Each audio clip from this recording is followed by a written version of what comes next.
Ooh, wasn't the sound I wanted to make. You know, that like that poppy sound where it's just like ah, orange squeeze, baby. Get those naranjas in. Those naranjas. Orange in Spanish. So just gonna go for it. You know, how is the universe particularly caretaking the human body? You know, because we like to like bring that concept in to our focal preferences, and as it's a gleaming gaseous cloud of an idea, we're not necessarily seeing like its full relevancy within respectively all parts of our life, because we are a human body. No matter how much we want to pivot in or out of the human, however you do that, we're still part human, and even if you're not human, you're still like engaged in the human experiment because it's so influential to other things. And obviously, if the universal mind is a secret, subtle foundation root to it all, then it has to have some type of particular caretaking for the human experiment itself. And how it has a caretaking for the human experiment itself is based on the different celestial bodies' influences of their time space and space time respectively.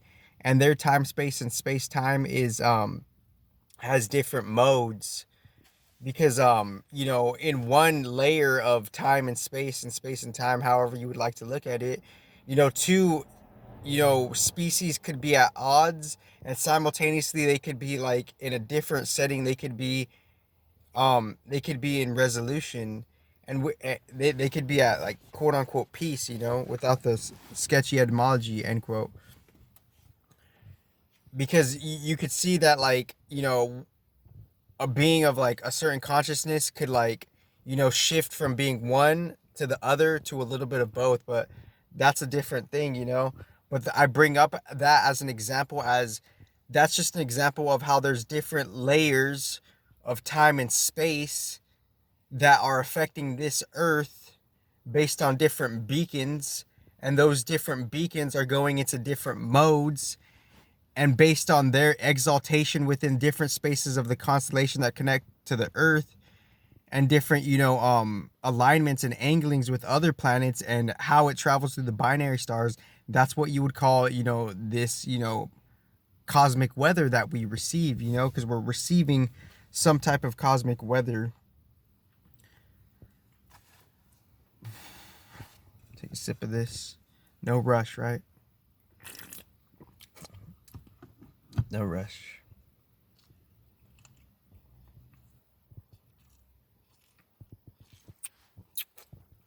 Yeah, I'm gonna start. Oh, that orange squeeze. Yeah, it's like a there's like a vanilla taste to this too, because you know how you get that, like, and I kind of stay away from all, like, the high fructose corn syrup, syrups. But yeah, it's just very interesting, like, how gate 25 is the cusp of Aries and Pisces in human design. And it's not like it's also about like how it's not necessarily like what planets are aspecting, but it's also like how they're aspecting as well. Because how they're aspecting, it's like, from aside from your earthly self, you could have subtle connections with how you could be your own level of closeness and far awayness from a certain energy of a certain celestial body. And that certain energy of a celestial body within our own new reset itself, and our upgrowing potential, we have different connections to different layers respectively, because there's a subtle reciprocation that's happening. That's what we need to understand. We're impacted by, we're receiving like dormant gifts and talents from these celestial bodies. I don't want to call them planets anymore, because obviously it would just be like, a broken record for like some people who like kind of look at astrology side-eyed and whatnot. because it's not necessarily about like being norm and mainstream with the astrology. It's about seeing like how it's a thing that's being used, and how it's a thing that's like organizing different things. So I just kind of want to like come here to see like, okay, like how is it that like you know it's not it's not like what planets are aspecting, but it's how they're aspecting, but it's both. And when planets are in like a season, summer, fall, winter, spring, they're all like their own like mini science experiment project. Like Saturn conjunct Moon, that's like assessing, like that's like tightening down. That's like assessing like where, like, am I being reserved with my loosh, or like and like why is it like that I'm getting like more disciplined, focused when Saturn and the Moon are conjunct, because that's like all the planets within the conjunctions. That is the mini science experiment, because that is the mini like chemical experiment, because two quote unquote metaphysical chemicals end quote are coming together to create a concoction based on their own original temperaments and elemental natures, based on what we're identifying and using them with, based on what they are at a recent surface level on their material beacon level. Because as I mentioned before, they're not necessarily just the materialized version of themselves. There's like underneath versions of themselves where they have a whole different deep track record, where this astrology respectively is just a reflection, and it has to be some sort of aftermath byproduct to something that had already taken place. So each planet has their own signature temperaments, obviously, and within that, I feel like the four seasons, like, they give rise to like what's like what like what chemical integers are being protruded within the field of the seasonal element.